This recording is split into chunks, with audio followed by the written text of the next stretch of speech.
Please. It's the first time I have the privilege of giving a sermon at a university.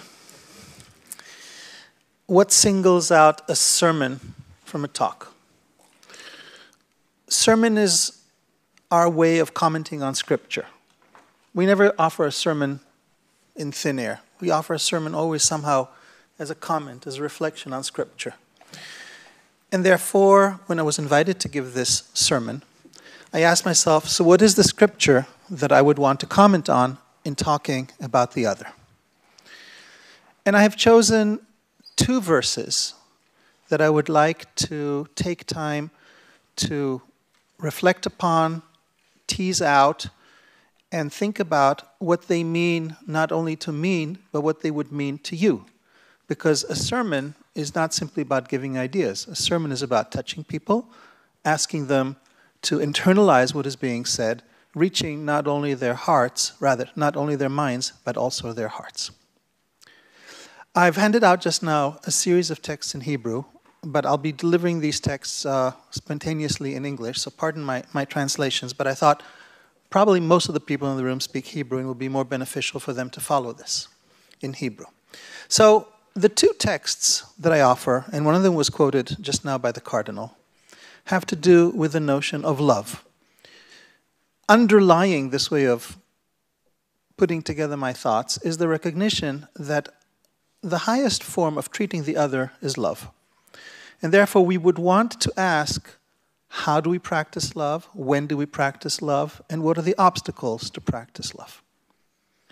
And I therefore would like to juxtapose 2 verses. The one in Leviticus 19, love your, and here there's a question of translation. The Cardinal just quoted neighbor. It could be neighbor, it could be friend, re'acha, as yourself, I am the Lord. And the other is, love the Lord your God with all your heart, with all your soul, and with all your might. 2 commandments, both beginning with the same command form, love, ve'afta. And I'd like to take, before launching into a series of readings, this is a sermon after all, take a moment and ask each one of you, if you want, close your eyes. If not, do this exercise with eyes opened. When you hear the words, ve'afta l'reacha kamocha, love your neighbor, love your friend, who do you think of as the friend? Check in with yourself. When you say re'acha, are you thinking of your next door neighbor, Jewish people, the world, the cosmos? Sit with that answer for a second. Who is this re'acha that we band this verse about so much we sometimes don't think, what does it really mean to us? When we say ve'afta l'reacha, who do we mean? Is it specific? Is it unlimited? Now look at the second verse. Love the Lord your God. Ve'afta et Adonai Elohecha. Is this coextensive with the first? How do they relate to one another? When you say ve'afta et Adonai Elohecha, where do you feel this Adonai Elohecha? Is he way out there? Is he deep in here? Is he with everyone? Is he only with the close one? Each one of us has some kind of an implicit approach to this. Somehow, we don't even know it. Subconsciously, we're already working with certain parameters, sometimes with certain boundaries. So try to take stock for a moment what the starting point in this sermon is in terms of how you relate to this notion of love to the other and love to God.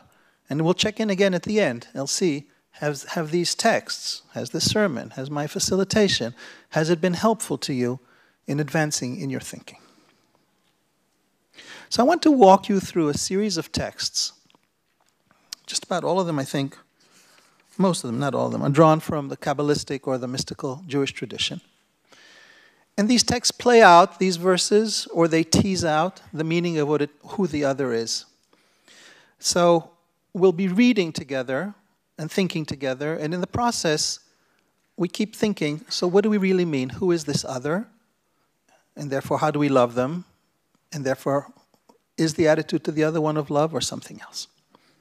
So I want to begin with the Shla HaKadosh. Rabbi Isaiah Horowitz, a 17th century figure, important popularizer of Kabbalistic literature. And he makes explicit the following. I'll read it to you in English, you can follow in Hebrew. It's written, love the Lord your God. It's written, love your neighbor as yourself. These two loves are united, and they are united through God's union, God's unity. Because this is how we finish our prayer in the morning when we say the benedictions of Shema. Before we actually recite the Shema, we say, the one who chose his people Israel in love. And following that, we affirm the unity of God. And following that, we affirm love your God. So the unity of God, he says, if you follow the sequence of the liturgy, there's affirmation of the love of Israel, unity of God, love of the other. So the unity of God provides the glue that connects these two loves. So here's the assumption. Love of God, love of the other are tied together. And what ties them together is divine unity. A point that's then noted further along, the connection between the two, when he points out, and this is part of how Kabbalists reason, you count letters of words. There's a meaning to the number of letters that a verse has. So the verse, V'ahavta et Adonai Elohecha, love the Lord your God, has 14 letters. V'ahavta l'recha kamocha similarly has 14 letters. So you count the two, you get equivalence not only in content, you get equivalence also in form. So what does it mean that these two are connected? Well, now you get into all kinds of open possibilities. If this were a classroom, I'd stop and ask you, but it's a sermon, so I'm going to tell you. What does it mean? What are the possibilities? So really, it could work both ways, right? We could say that the love of God is the basis for the love of the other. Only if you love God can you really love the other, or the other way around. When you love the other, that opens you to the love of God. Quick show of hands. Who relates better to the idea that the love of God prepares the way for the love of the other? You're too academic. Again, who relates better to the idea that love of God prepares the way for love of the other? No one, okay. Who relates better to the idea that love of the other prepares the way to the love of God? One person. No, I have a few more hands. Okay. So if people are comfortable answering, the answer they seem to prefer is that the love of the other prepares the way for the love of God. What does the Shla say? So look, he actually gives in this discourse two different answers. The one, the love your neighbor as yourself, is the foundation that the world stands above, and it leads to loving the Lord. In other words, we learn how to love by loving each other, and by loving each other, we come to love God. But then later on in the discourse, he gives the opposite answer. Love the Lord your God is the foundation for loving the other. Whoever fulfills this fulfills that, the other. Because when the love and union with God is upon him, he is called in God's name, and I see the quotation here is missing, but I'm sorry, I did a bad job cutting and pasting. But the idea is that when you love God, that empowers you to love others. I want to stay with this idea because it's going to come up several times as we progress through these texts. And what I'd actually like to suggest to you is the fact that despite that for most of you it seems counterintuitive that the love of God leads to the love of the other, actually that is the path. In other words, where humanly we may think that the love of the other leads to the love of God, in fact, if we want to overcome some of the limitations that we place upon love of the other, who the other is, where we don't love the other enough, the answer is very often the love of God. Let's see how that unfolds. Okay, let's move to a second question. Who this other is. Now, this is, of course, a question that's also dealt with in the New Testament. Who is this other? And Jesus here has a lot to say on that, because Jesus actually stretches the notion of the other to its limits.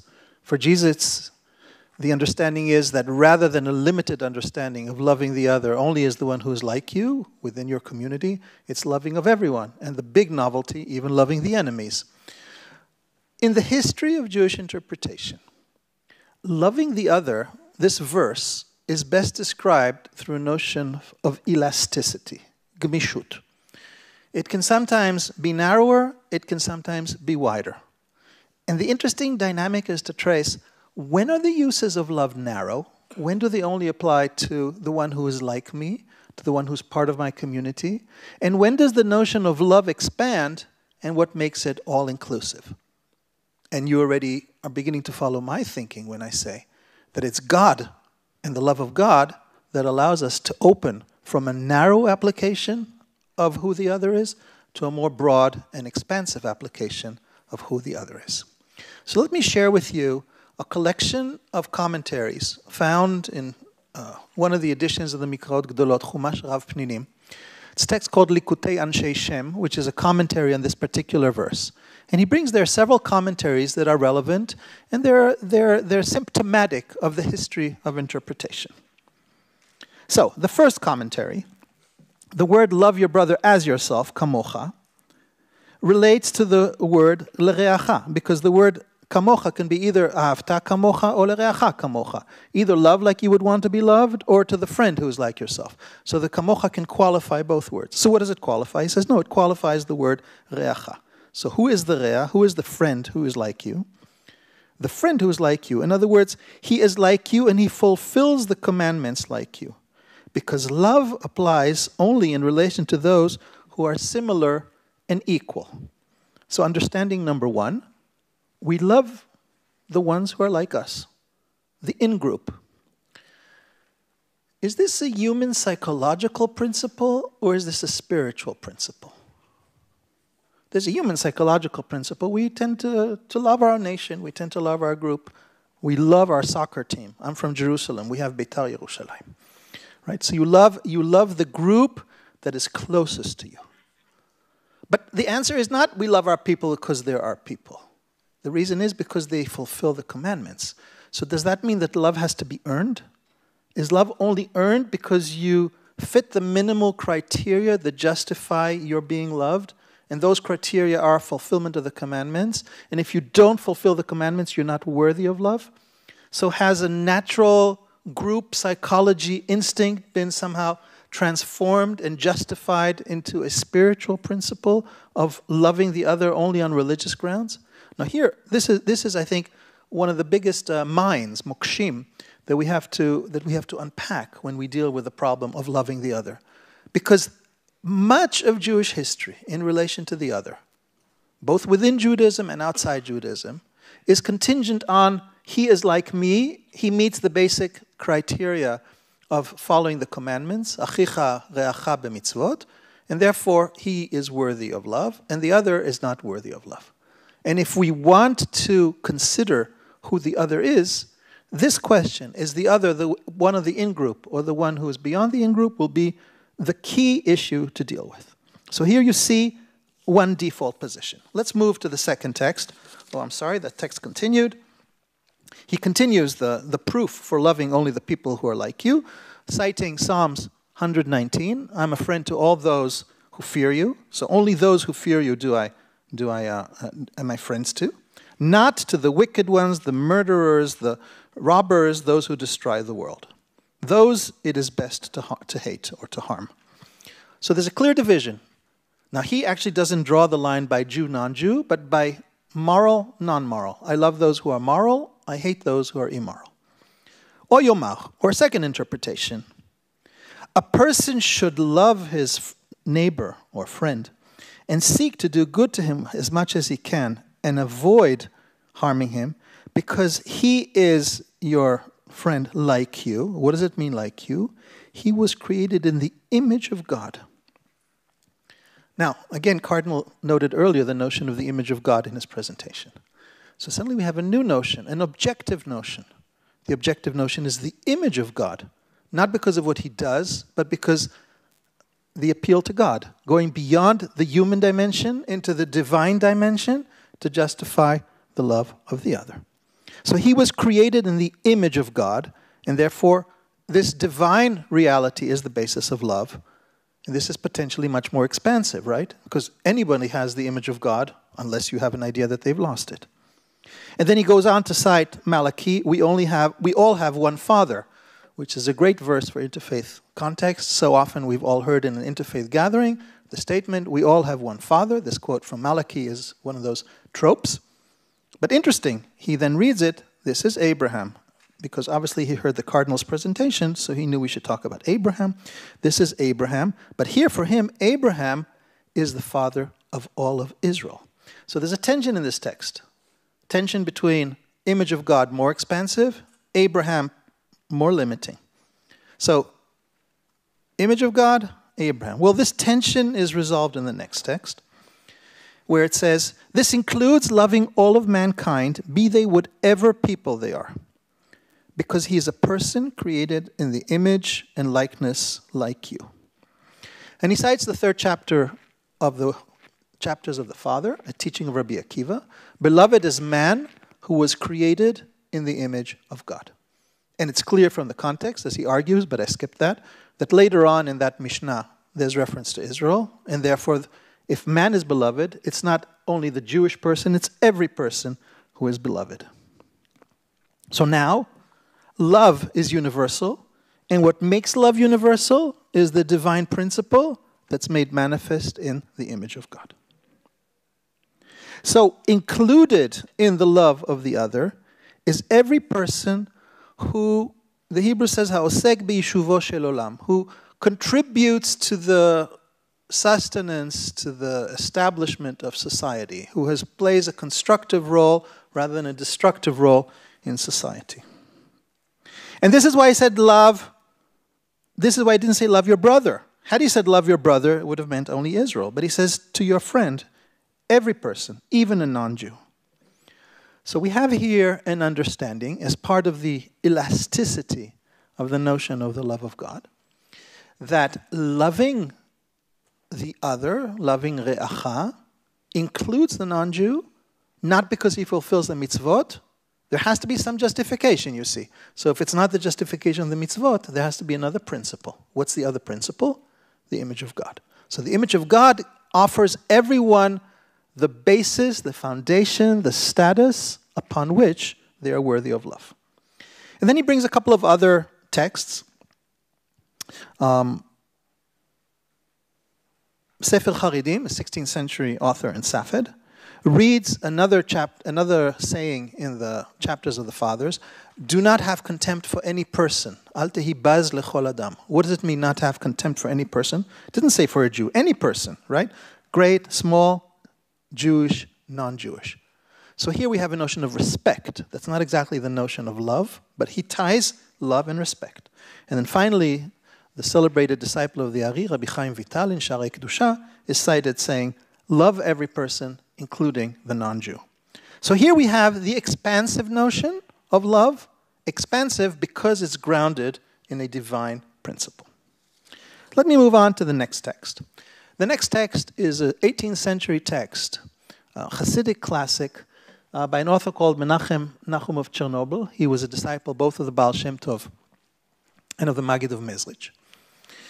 And in order to understand the context for this particular teaching, we realize that there's a tradition that's brought in the name of the Ari, Rabbi Isaac Luria, that before prayers we say, I accept upon myself the commandment of Ve'afta l'reacha kamocha. There's something intangible about Ve'afta l'reacha kamocha, right? Well, how do you fulfill it? So one way of fulfilling it is by intention. And interestingly enough, before going into prayer, you affirm, I'm not praying on my own. I'm not doing this as something that's only me, but in a totality of love. And the biblical expression for this totality of love is Ve'afta l'reacha kamocha. So this is a custom that's performed down to this very day by many people, including yours truly. So here he interprets what does it mean to why we would want to affirm Ve'afta l'reacha kamocha before we enter prayer. So he says like this. Before prayer, we say, I accept upon myself the commandment of loving your neighbor as yourself, because everything is a total unity. Before I read on, I want to stop here and reflect on this. Everything is a total unity. What does otherness mean? Otherness means there's me and there's someone else. There's us and there's the other. Unity undermines that. If you really affirm unity, there is no me and other. We're all one. So the best way to overcome the problem of otherness is to discover the deeper unity that underlies everything. So unity is the deep key for overcoming otherness and for affirming the greatest love. How far does this unity extend? So you could say this unity extends within my community, or within my people, or maybe it's even cosmic. All of being is one. There are some interpretations that read this declaration of love prior to reciting the prayers as connecting yourself with the entire cosmos, so that you're united with the entire cosmos as an act of love. So what does the Me'or Einayim say? He says like this: everything is unity, and just like the Torah is called Torah when all the letters come together, so it is, I fill in the logic, with people. They all have to come together. Now there's a wonderful teaching here, and then a difficult part. What does it mean that there's unity? What does that mean? He says, if you see something negative in your friend, you should only hate the evil in him, but love the holy in him. In other words, the other one is basically good, but there's some accretion, something additional that's come there, which is evil. We have to hate the evil because we can't love something that's evil, but don't hate the person, only hate the part of him that's evil. Now, because there's unity, he brings here a wonderful teaching of the Baal Shem Tov. Baal Shem Tov says like this: a person who's righteous, tzaddik gamur, does not see evil in anyone. A person who's righteous only sees good. You don't see any evil. If you see evil in someone else, it's like looking in the mirror. What is it that made it possible for you to see evil in the other? Why did you see the bad in the other? Because it's in you. You have it, you see the other. God presents it to you as an opportunity to examine yourself. He shows you something unsavory, that thing is in you. So you're always finding the good in the other and recognizing that the other is a mirror for the evil in you, rather than projecting the evil onto the other. Well, if you live that way, then you're always affirming the deeper unity, using love as the key, and using the other as a teacher to purify yourself. In the same way that you'd never hate yourself for the evil in you, you would then never hate the other. Because everything is one. Ki be'emet hakol echad. And the reason is again divine. Ki halo gam lechavero yesh chelek Eloah kamohu. His friend also has a divine in him. So the divine is the source of unity. Uncovery of the deeper unity in the divine is the foundation of love. Now comes the bad part. Bad from my perspective, not from his perspective, but bad from the perspective of the nice meeting we're having here where we're being friendly to one another. So here he brings in, and this is the question, what is the limit of unity? Where does unity stop? We saw in the previous text that the other who is like you should also be the non-Jew. So do we also affirm this unity with the non-Jew? Why not, you ask? Right? If everything is one and everything is divine and man was created in the image of God, that unity should extend not only to Jews, unity should extend to others. But most of Kabbalistic metaphysics is actually dualistic in a certain way. And it draws the distinction between the good and evil, especially along the lines of Jews and non-Jews, and especially through the teachings of the Zohar that then become replicated in later generations. The non-Jews are associated with the wicked side, with the evil side, and the Jews with the good side. So we'll talk about how to deal with that in just a second. But here is how he's concluding. And I think it's important for us not to only bring out the nice stuff, but also to look at the difficult parts of our tradition, how they challenge us, and what they invite us to think about. So after this great affirmation of unity, we actually find a very radical kind of dualistic conclusion to this quote. He says, the nations of the world, their soul comes from the evil side. Therefore, their speech is also evil, because most of what they talk about is fornication and cursing and other negative talk. So there's a kind of reliance on reality, a kind of phenomenology of the other that makes you see the other as negative and project that in metaphysical terms. And then rather than affirming the metaphysical unity, which would lead to love, you affirm the metaphysical disunity, and then you keep the love contained. So then the love only extends to those whom you see as part of the divine. Why would people think that way? Isn't the natural instinct to recognize God in everything? Isn't the natural instinct, if you affirm divine unity, to recognize divine unity in all? So Cardinal spoke about historical circumstances. Maybe we just need to acknowledge that some of these texts were authored under historical conditions of great tension, persecution, competition, forced conversion, and you can't expect people who live in those circumstances to come up with a theology, well, no problem, we're all one, we love you, everless, never mind, even though you do this and the other to us. It's natural that what's happening in history should be projected into theology and in turn projected into metaphysics. I think we have to leave a lot of room for history, but then we also have to leave a lot of room for the question, what happens when history changes? And Dean Hames just told us that we're at a moment of historical change, and the question is, how does this historical change invite us to rethink our theology and to rethink our metaphysics, to rethink who is the other we love, and to think how expansive is our notion of unity, and can it include the other who until yesterday some of our texts considered to be evil? This is our challenge. To do this, I now turn to the last author I'd like to share with you. And this is the early 20th century great man of God, Rabbi Abraham Isaac Kook. Rabbi Kook was the first chief rabbi of then Palestine. A great mystic, a great lover of God, and a great lover of humankind. He grows out of the mystical tradition, but in this one particular aspect, he significantly transcends it.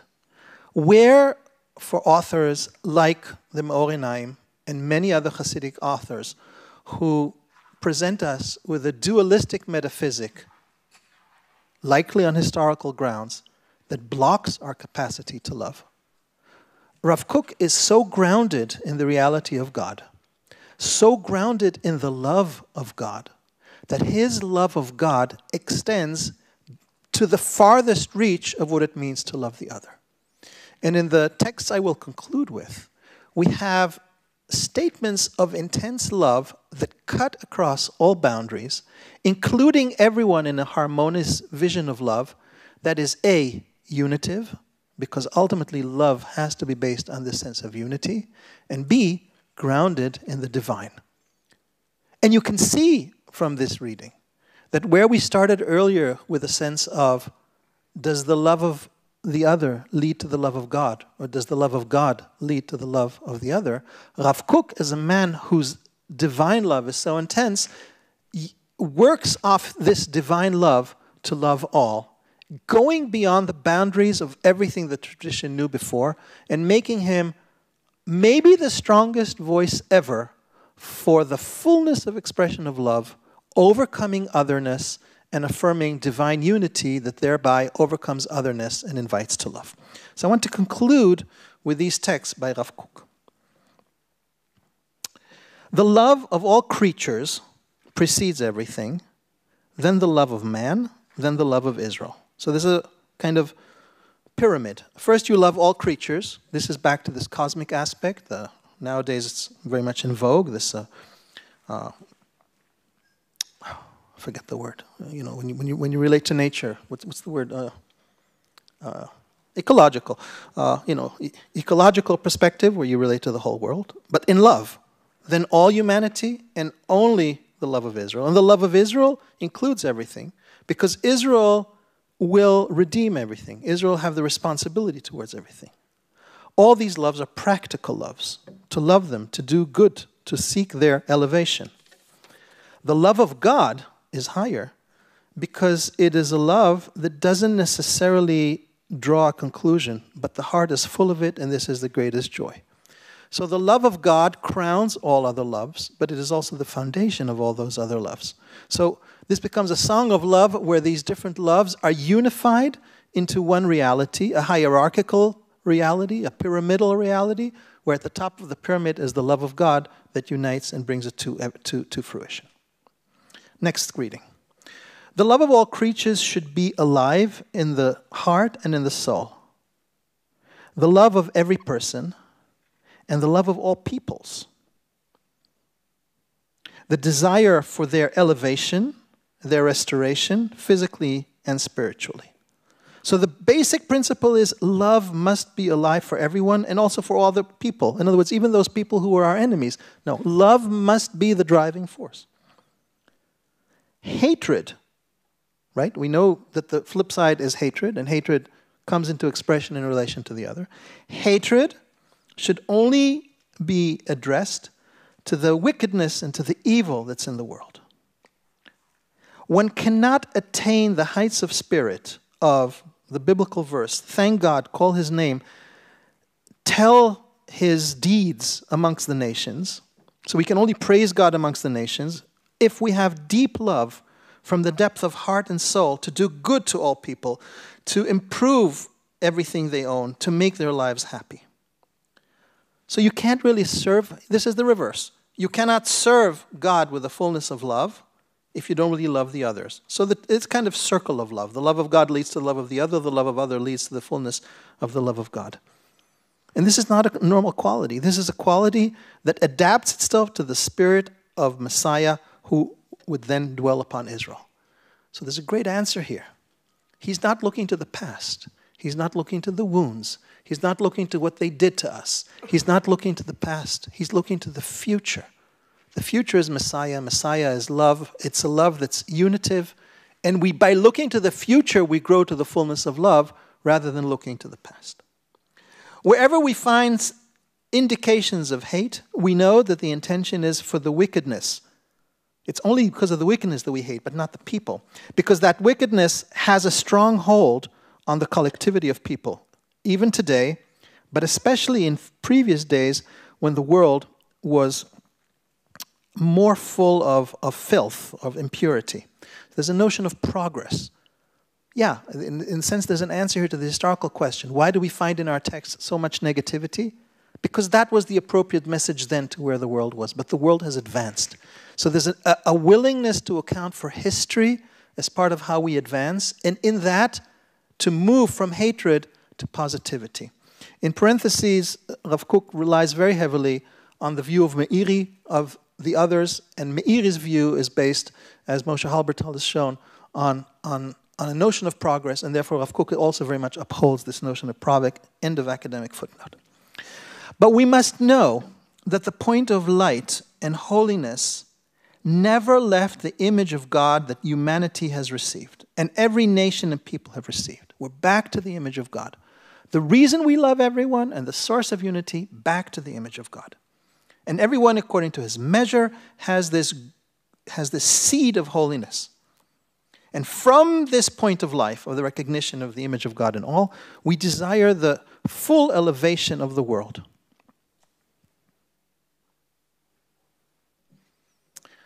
So image of God, unity, and praising God through all the people and their love. And then the last quote, the love of others, the love of all people, needs a lot of attention. To expand it. When you say to expand, that's that notion of elasticity, right? Something that's narrow, you have to expand it. To expand it in the breadth that it deserves.